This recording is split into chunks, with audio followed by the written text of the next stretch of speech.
Pemirsa, Anda masih bersama kami di Liputan Metropolis. Pajak pendapatan asli daerah atau PAD Sumsel saat ini masih belum optimal, terutama pada pajak kendaraan bermotor yang baru 1,7 juta wajib pajak membayar pajaknya. Padahal berdasarkan data Bapenda Sumsel, ada 4,6 juta wajib pajak.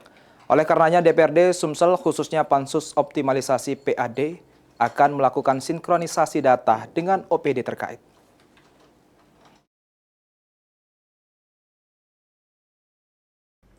Ditemui menjelang pelaksanaan rapat Pansus Optimalisasi PAD Sumsel, M. Nasir, politisi Partai Golkar yang juga merupakan Ketua Pansus, mengungkapkan ada beberapa faktor yang menyebabkan pajak PAD Sumsel belum optimal, terutama sejak pemotongan dana transfer dari pusat sebesar 1,8 triliun.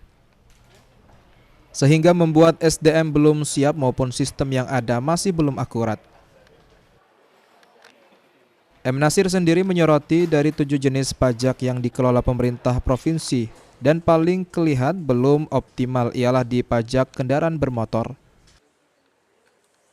di mana dari 4,6 juta wajib pajak kendaraan bermotor hanya 1,7 saja wajib pajak yang membayar pajak.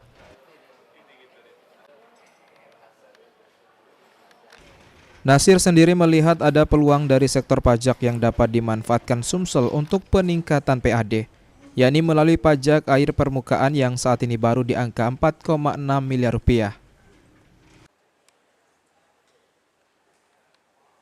Baru di angka 4 miliar rupiah ya pendapatannya.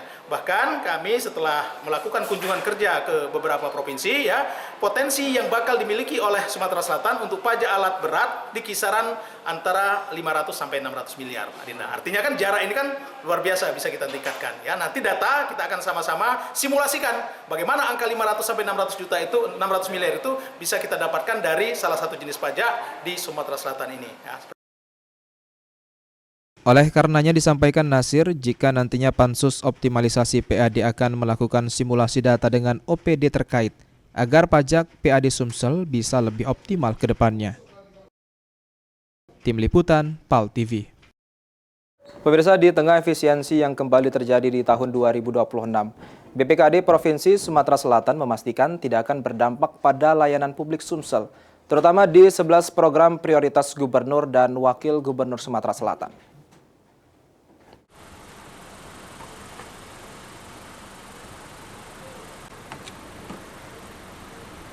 Pemerintah Provinsi Sumatera Selatan dipastikan akan kembali melanjutkan kebijakan efisiensi anggaran pada tahun 2026, menyusul adanya pemotongan dana transfer daerah dari pemerintah pusat. Kepala Badan Pengelolaan Keuangan dan Aset Daerah atau BPKAD Provinsi Sumatera Selatan, Yosi Herfandi, mengatakan efisiensi dilakukan dengan memangkas belanja non-prioritas, seperti belanja yang bersifat seremonial, belanja perjalanan dinas, hingga belanja cetak dan ATK.